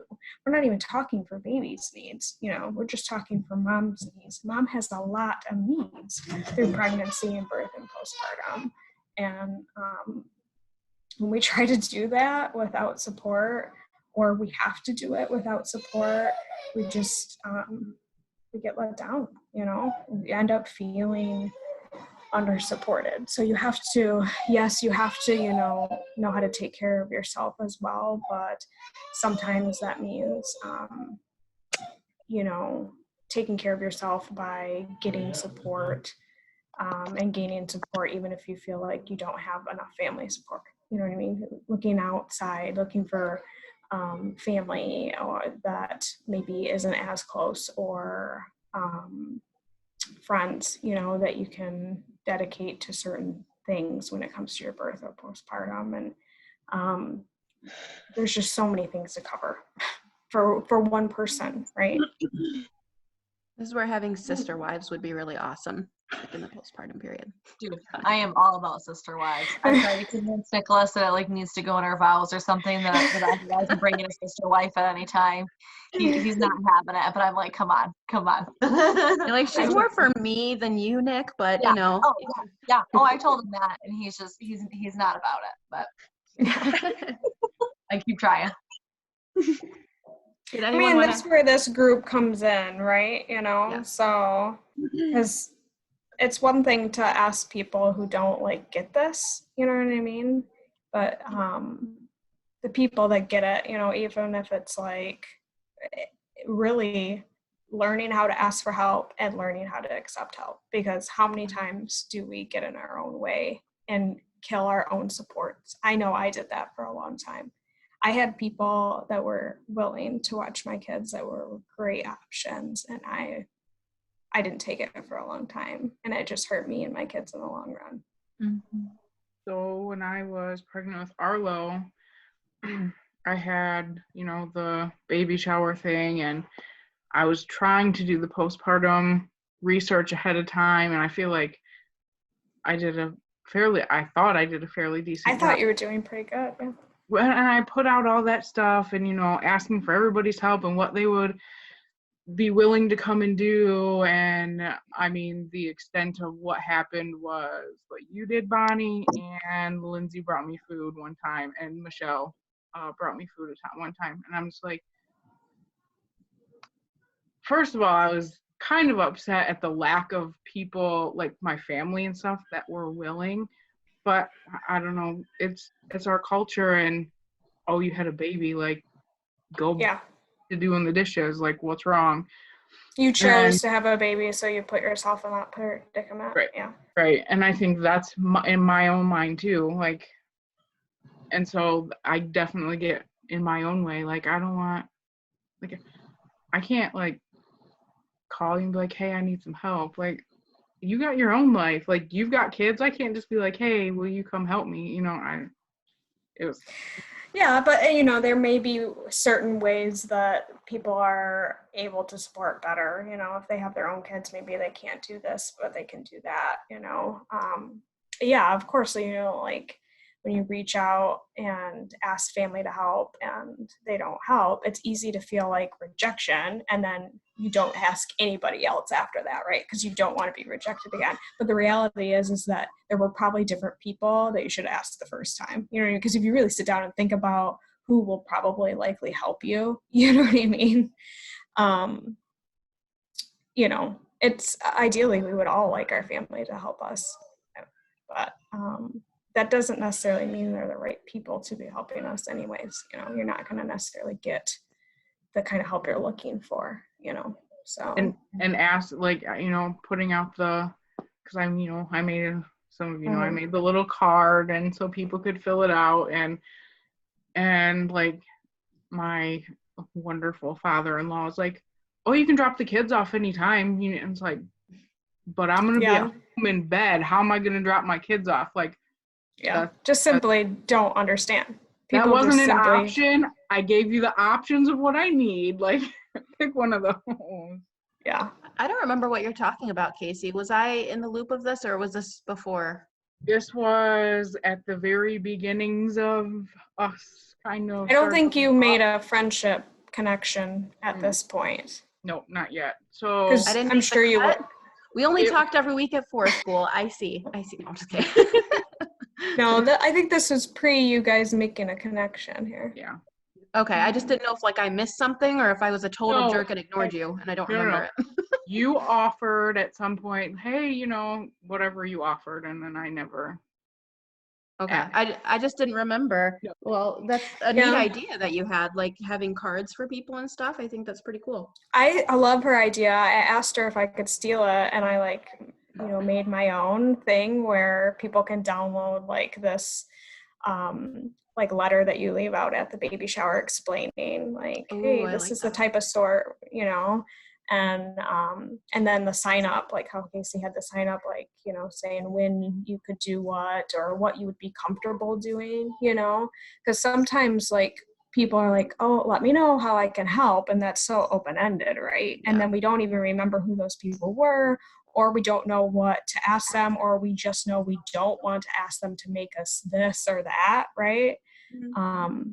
But if you can get people to say, I feel comfortable doing dishes, you know, because sometimes people like truly know, like, I wouldn't feel comfortable making food for you. I don't know how you eat, you know what I mean? Or I wouldn't feel comfortable entertaining your other kids. So they don't even want to offer, like, you know, how can I help? Because they don't want you to say something they're not comfortable with, you know? So having people identify like specific things that they could do, and that they're comfortable with. But I mean, I really think some of it is us, and it's not fair that it all comes back to us, but you kind of have to get creative with who you're asking, how you're asking, what you're asking, and then not taking the rejection as rejection. You know, you don't take it personal, you know, because these people that truly don't understand, father-in-laws typically do not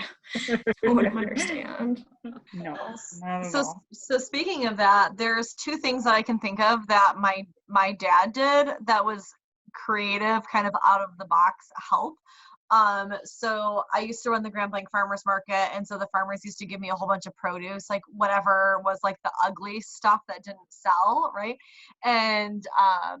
And so my dad's job, like every Sunday, he knew after market that we would get together and we would do an assembly line of him, like cutting whatever produce or peeling it or like whatever, because we were pureeing it to make baby food. And so like that was my dad's job, and he knew that like every Sunday he was going to help with the assembly line, and he was going to do like the cutting and the peeling and the chopping and all that stuff, and then I was sticking it in the blender and putting it in the little ice cube trays or whatever. And like it became like this like I think just one time my dad happened to be there when I was doing it, and then he enjoyed helping, and then somehow it just kind of became routine. And like now I look back and I'm like, you know, you don't really think about like what is it that my dad can do to help in this situation. Right. And he totally loved it. He was totally into it, and it was super helpful for me because it cut down my prep time, you know, in half, if not more. And another thing that my dad got into is my dad would totally help stuff the cloth diapers. Like he had no problem with that. As long as I like, and you know, Nick would do that too. So, but like, you know, that was also something that my dad didn't mind doing. And so it's kind of that out of the box thinking, whereas my dad would have been like, I don't know what you want me to do to help. Like, I'm not going to bathe the baby. Like I will hold her for a second, but you know what I mean? Like he's just a typical old guy that doesn't really know how to be helpful. So he would do those. You know, honestly, what I've saved me so much time, and it was so appreciated. But I have really learned by opening up and like accepting help is that I don't give people enough credit. And I think a lot of us can relate to that. You know what I mean? Like we're typically living a little off mainstream here, and I didn't give my mother-in-law enough credit. Like she, you know, she was more willing to do cloth diapers than people I thought, you know, would be, you know, or things like that. You know, you just don't know. We put a lot of stories in our head about like, oh, there's no way they'll do that. Or I don't know how they do with that or whatever, you know, but.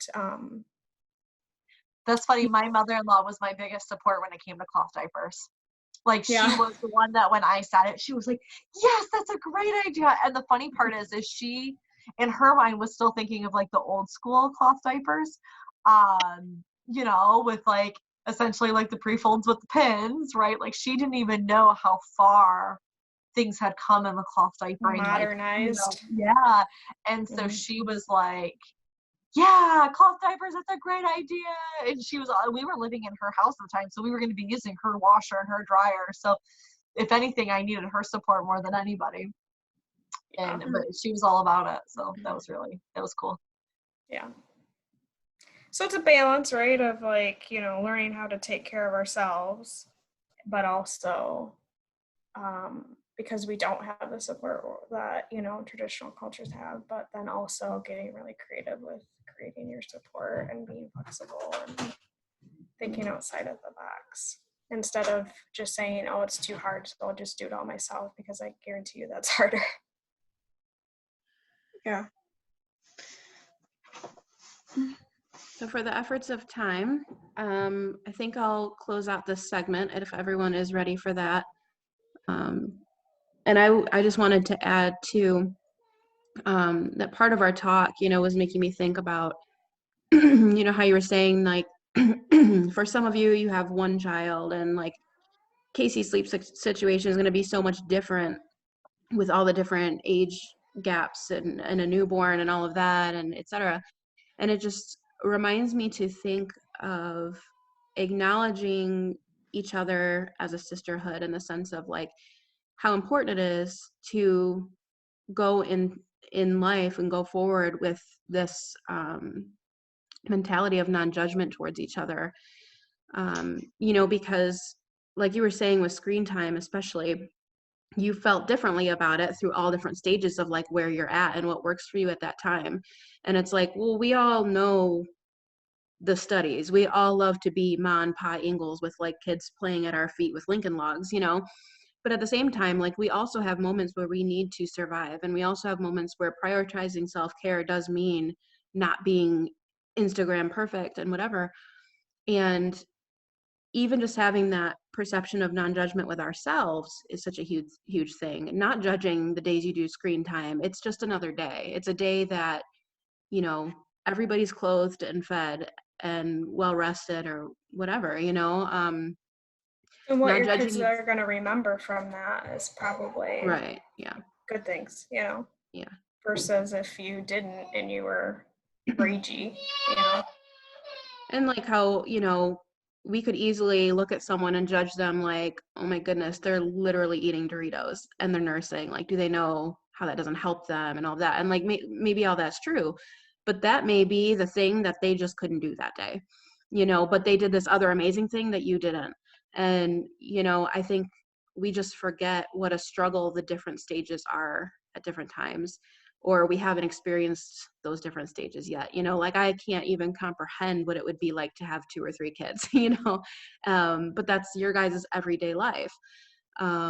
Whereas, Lorelai is a beast of her own that is sometimes exhausting, and in, the sense of that she's very expressive, and she really never stops talking or making noises, and some of you have chill kids, and so whatever we have to do to get through that day, I think it's just really important to remember that everybody's doing that. Everybody's doing their best and just trying to make it through, and our priorities are going to be different from day to day. So it's important that we kind of release that like shame around what we ate, what we did, what we watched. It's just extra baggage that isn't serving any of us at all, especially when we do it to ourselves. Okay, so are you guys ready for the meditation? If anyone wants to leave, it's super brief. It's not long at all, and it's really simple. It's just something to sort of close out the night in a really connected way. So if you're all ready for that. Sure. Okay. I tested a couple different ways to put on a little mood music, and a secondary audio seemed to be the best way. Directly from the computer was like way loud no matter how I did it. So just let me know. I'm going to test it just to make sure you can hear my voice over the audio. Okay. Can you hear that on my end? Yeah. And then in relation to my voice, is it too loud? Is it too quiet? It's a little quiet. Yeah. Okay, how's that? Hold on, I'm not dropping my phone here. Okay. Can you hear that? Okay. All right, everyone get comfortable. This will be the last thing we'll do today. Okay. Start by just going ahead and following the sound of the bowl for as long as your ears can hear it.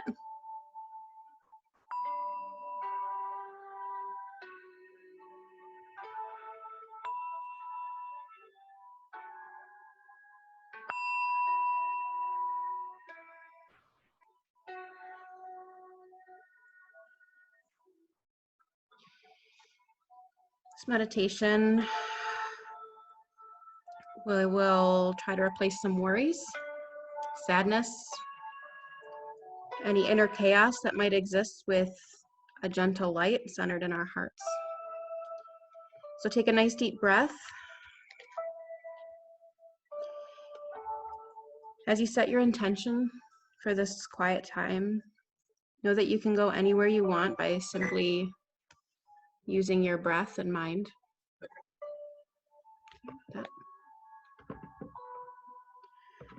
Postpartum can be an overwhelming and emotional time, full of intense joy, vulnerability, disbelief at the sheer amount of responsibility that is parenting, and a breathtaking amount of love.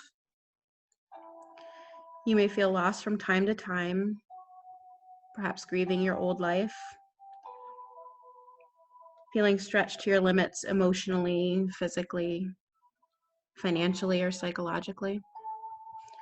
All of these feelings are totally normal. And anytime you feel any of these, you can check in with your heart. So you can close your eyes now if you choose. Choose to surround yourself with a beautiful, glowing light to just bring yourself some comfort. First, you might see this as sunlight, warm, calming, soothing to your body and your mind. It might be yellow and misty. It might be golden. But breathe it in deeply and allow it to relax and comfort you. Notice how it gives you a sense of peace. You feel that warm, glowing light surrounding your body now. Watch now as the light changes to a soft blue, like the color of the sky on a clear, dreamy day. The soft blue calms you and brings you even more peace now.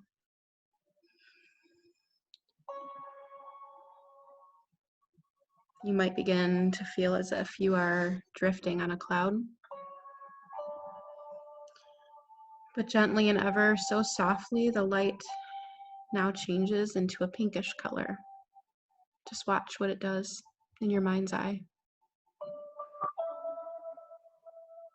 Breathe it in deeply now as you allow the light pink color to gently flow into your body and then directly into your heart.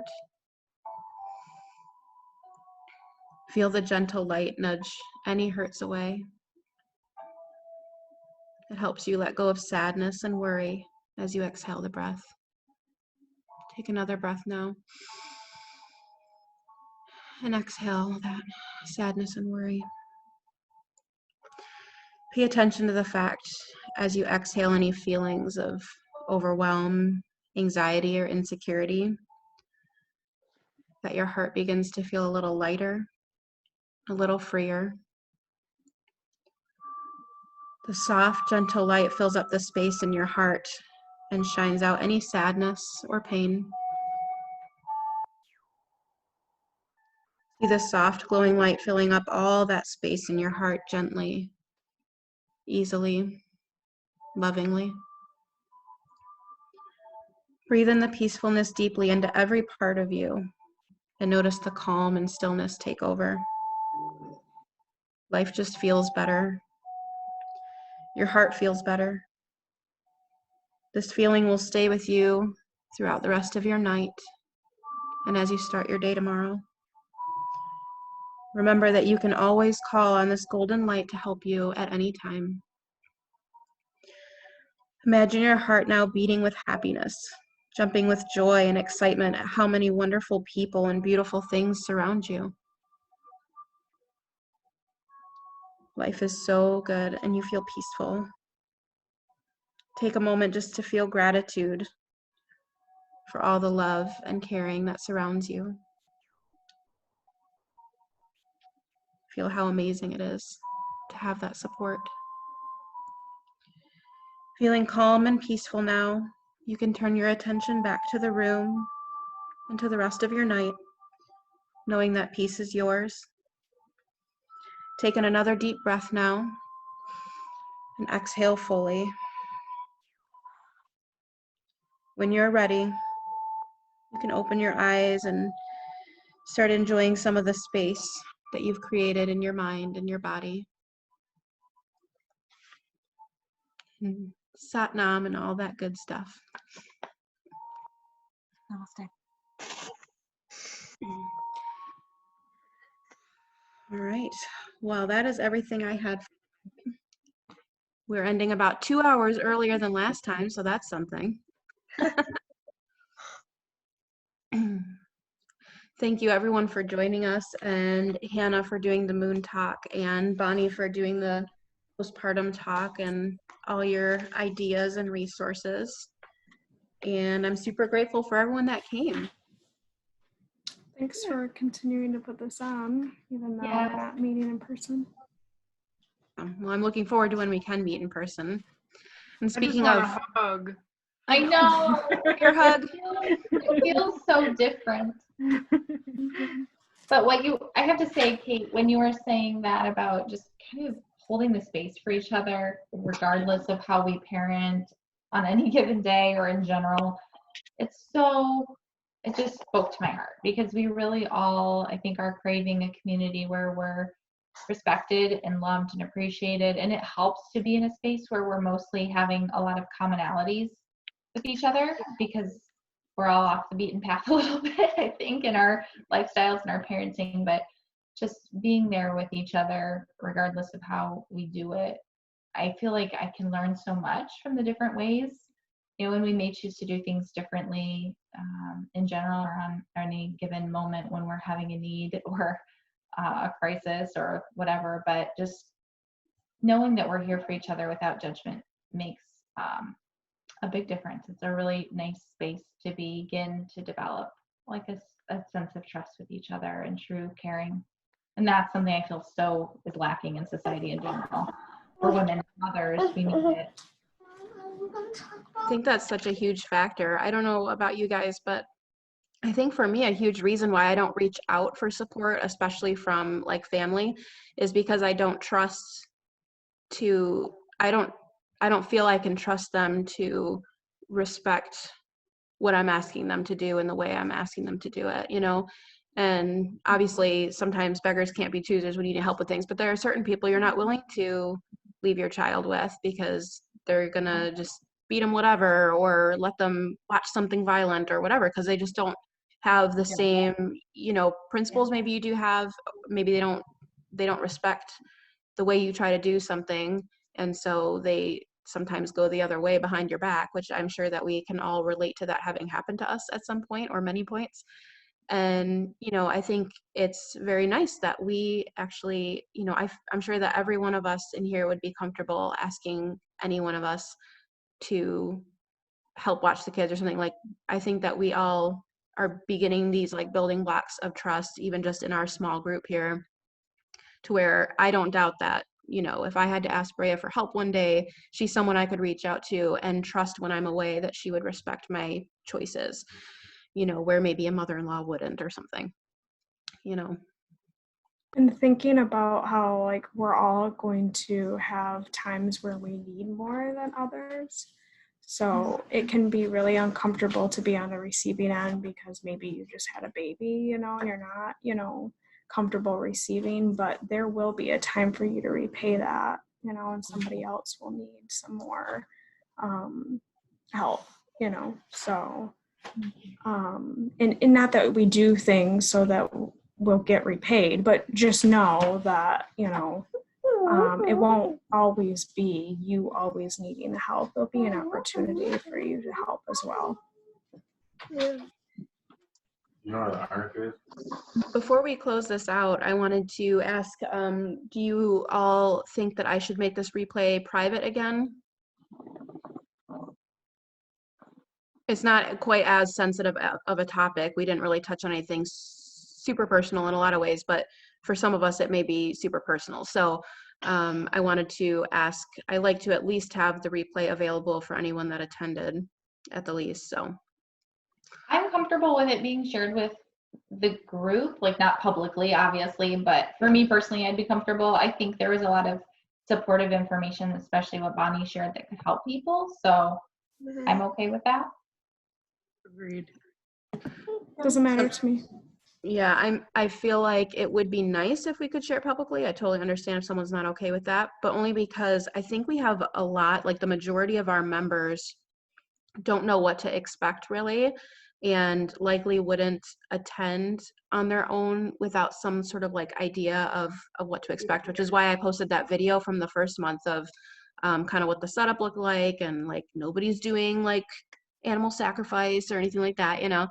And so maybe I thought maybe something like this, they could kind of see like we're just normal people, nobody's being judgy of anyone or anything like that.